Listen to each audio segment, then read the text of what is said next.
Hello friends, okay, here's the PRS McCarty pickup change vlog Mark II. If you've watched the first half, you'll know that this guitar here, 2002 PRS McCarty Soapbar. Doesn't that look nice in the natural light there? I changed the pickups from the original Seymour Duncan made soap bars to some Jason Lollar ones. You can watch part 1 for all of that detail. To my ears at least, the bridge pickup is an infinite improvement. It sounds really cool, I really like the sound of it. The neck pickup is an improvement, and we tweaked it a little bit in terms of height and pole piece height and all of that, but it's still too muddy on the guitar, and I don't think it's necessarily a problem with the pickup as such. I think that it just doesn't suit this guitar and the position physically of where it is in the guitar. It's an interesting one, this. I've done some playing this morning on this guitar and that Tom Murphy 57 gold top there with humbuckers. And, well, we'll get into that as we go. More interestingly, this is exciting, this is exciting. New pickups. These actually turned up a little while ago, but I haven't had a chance to get to it yet. So my friend Damien, who deals with Lollar in the UK, has been kind enough to send me some other pickups. I like Lollar. I like everything about their brand. I like Jason's ethos. I like all the stuff I've read that he's written. You know, there are many, many, many great pickup brands out there, and I'm sure that there's other pickups that sound just as good as these, but I know them, I trust them, I kind of identify with their ethos, so I'm very happy to stick with Lollar. That's the reason for that. So what do we got here then? P90 Soapbar Underwound, Staple, and a 50s wind. So we've got an underwound, a 50s wound, and a staple. Whether I'm going to get to fit all of them, I don't know. I guess I should, seeing as they've gone to the trouble of sending them. And then how to make a decision after that, I don't know.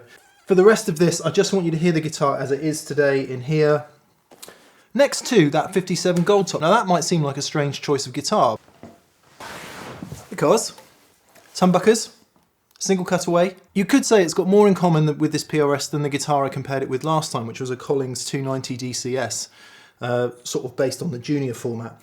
Body on the Les Paul is quite a bit thicker, but I think it's as interesting a comparison as any other. I really do love the sound of this guitar. It sounds light, airy, not all kind of sledgehammery and thick, like a lot of Les Pauls can. Anyway, let's plug them in, hear them for 2 minutes, and then we will start swapping things out.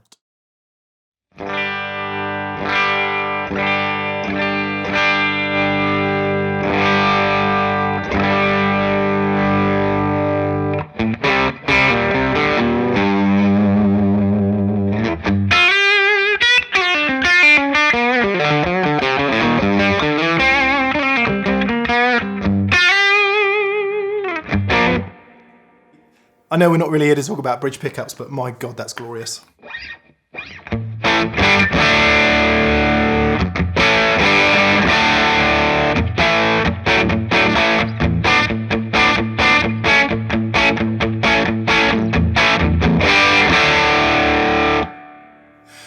I'm just straight into the Tone King, no pedals or anything, into the lead channel actually, for a change, why not? Let's get on to this neck pickup then.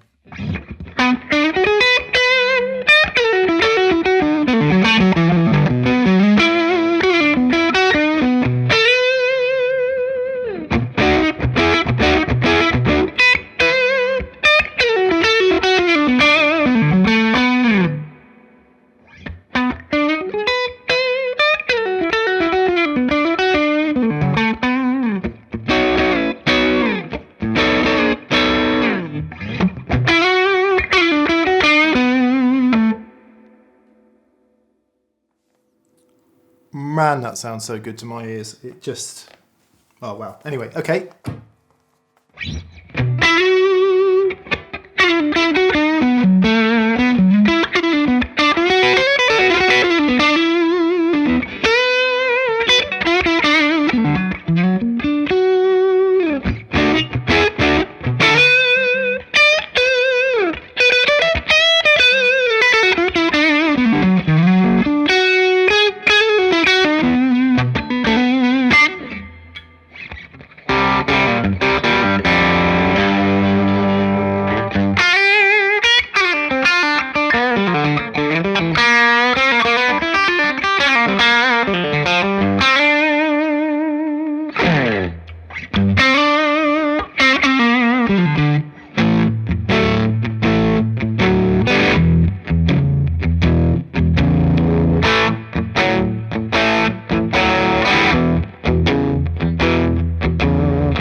sounds great. Sounds really great at this volume, which is pretty quiet, probably a little bit louder than I would play at home, but certainly nothing like as loud as we play in the video studio. And I think we are just knocking on the door of the problem here, because in this environment, it sounds great. And I think that's one of the really interesting things to unravel in this, is the effect of volume. What I'm hearing is quite a big difference between the bottom end response of the neck and the bridge pickup, to be expected, right? We're getting that in the Leicester. However, what I started to hear when I played the kind of went down onto the bass strings was it starting to flub out and do all the things that it was doing when we did the original vlog, and indeed in the couple of times that it's been in that pedal show to date. So I don't really know which one to start with, listening to 4 different P90s in the neck of this guitar. I've made a slightly idiotic decision. I'm going to fit all 3 pickups and compare them with the one that's already in there. I'm going to try and do this in this environment, in this room, because that's what you've already heard. I'll play a clean sound and a dirty sound on the neck pickup and the bridge pickup, so you hear the difference between the 2 pickups and you'll hear all the pickups. This is going to take me ages, so I'm going to have to swap in 3 pickups, 4 pickups, but my OCD brain will not let me do it in any less completist fashion. Let's see if this works. Okay, here we are then, resorting to the iPhone because moving the camera and everything is a faff, and I want to do this quickly. I'll spare you all the gut shots because if you want to see all that happening, you can see it in the first edition of the vlog. However, here we are on the desk here. So got my soldering station set up there, and no doubt lots of helpful people will say, that's the worst soldering station in the world. Anyway, it works. In the back of the guitar, you can see my wiring from last time. It's a fairly simple job just to whip it out and put a new pickup in. So I will do that, and as I say, spare you the gory details of so doing. You can see that in the last one. All right.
Yeah, hard to know because there's so much time in between trying the pickups. My instant gut reaction is the 50s wind P90, but I really do like this as well. I want to go and plug this in and get this loud and have a little listen to that. Here is interesting then. What's the difference between a normal P90 and a staple pickup? Well, hopefully you'll be able to see this. Here's the normal P90. It's constructed in the same way as a humbucker. Hopefully you can see the light glinting off those two bar magnets there all the way underneath. Screws all the way through. Coil of wire in the middle that's wrapped by black tape. So that's a P90. Staple pickup is more like a Strat pickup. I didn't actually know this till I looked at it, and dear Neville, who just visited, told me. The pole pieces go all the way through like they do in a Strat pickup. Around the coil of wire, the staple magnets go all the way through the pickup. So that is the difference in the construction. I've measured each one for DC resistance, and this is the underwound, so 5% under, it comes out at 7.7k. This interestingly comes out at 8.8k. So we'll see. Different construction, you know, DC resistance really isn't everything. Okay, so problems with testing in this way. One, pickups don't sound as they're always going to sound when they come straight out of the box, right? So they take a little while to just bed in, and they definitely, I don't know if mature is the right word, but they definitely change over time. Certainly a few hours on a pickup can make quite a bit of difference, a new pickup anyway. Secondly, I'm trying to play the same thing over and over again, so I'm not really engaging with the guitar. I'm just sort of going through the motions to try and play the same thing to see what a back-to-back comparison sounds like. Thirdly, the sound is really only one small part of it. The other huge part, probably more so in many respects, is the way it feels under the fingers, and whether you want to kind of hit it flat with the pick or whether you want to dig in on the side a bit, you know, what it brings out of you. Because what I find with guitars is you learn where they speak best, and that's what you do on that guitar. And if it maybe that guitar doesn't do something quite so well, then you don't do that thing on that guitar. And certainly changing something like a pickup can really change the nature of what it does well and what it does less well. So really the best way to do it is stick the pickup in and play it for a few weeks and see how you get on and be in all the different environments that you would be in. Only then, I think, do you really get a gauge of what's happening with that pickup. What about other variables in this test? Okay, the amp was absolutely set exactly the same all the way through, same cable, everything else completely the same. Same strings. The way the P90's mounted, I was able to just loosen the strings, pull the old pickup out, put the new one in, so it's literally the same strings every time. So it might be by the time they were detuned 3 times and brought back up to pitch, the strings have gone off a bit, but I don't think it would have been as different as had I put a new set of strings on. A new set of strings, you know, would require a bit of playing in and all of that. So that's another variable. I also adjusted the pickup to be the same height. Each time I changed the pickup, I made sure it was the same height in the guitar, which isn't to say that that was the optimum height for that particular pickup. It was merely to keep them all the same. For whatever use that was, I hope you enjoyed it. Now, I think I want to go and play it loud, which introduces the next bit of vlog activity that will be coming from me. I received something else in the post today.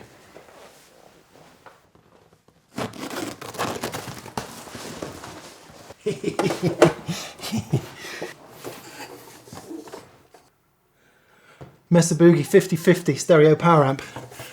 It's heavy. I've got this idea, Exercises in Idiocy number 941, which uses this to feed 2 sides of a wet-dry rig. It's a 50 watt, it's a 100 watt power amp, 50 watt per sides, 2 6L6s on each side, ostensibly stereo, but I think I can use it in a wet-dry configuration to feed 2 cabs, or maybe one special design cab that I'm having made, which is a few weeks out, but should be fun. So, is it rack? Is it an amalgamation of modern pedals and rack? Is it a bit of old technology that's had its day? I think we're about to find out. Blimey O'Reilly, I did have some hopes of playing over a bit of backing track to put the pickups in context, but the day's completely got away from me, putting this crazy person's pedal board together, because, as mentioned, the Mesa 5050 power amp, the Mesa 5050 power amp is fully ensconced on the end of two 1x12 WGS12L cabs, and it sounds absolutely colossal. There will be a separate vlog on this here approach to using a power amp with pedal preamps.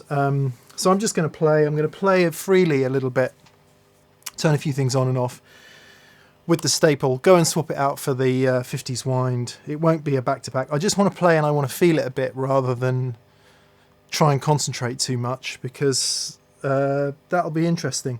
I'll play some clean stuff, some really filthy, dirty stuff. It sounds stupid good.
Change this pickup. So I've just taken out the staple and I've put the 50s wind in.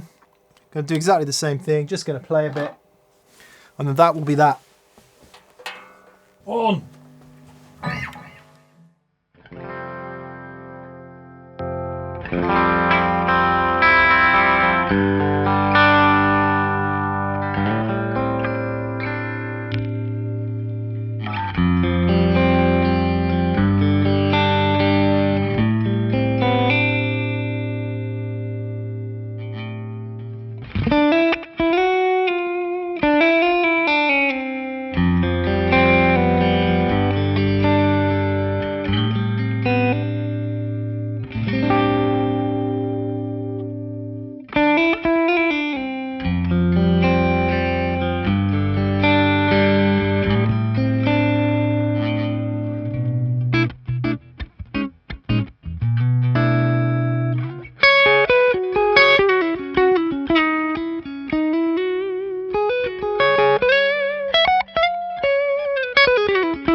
So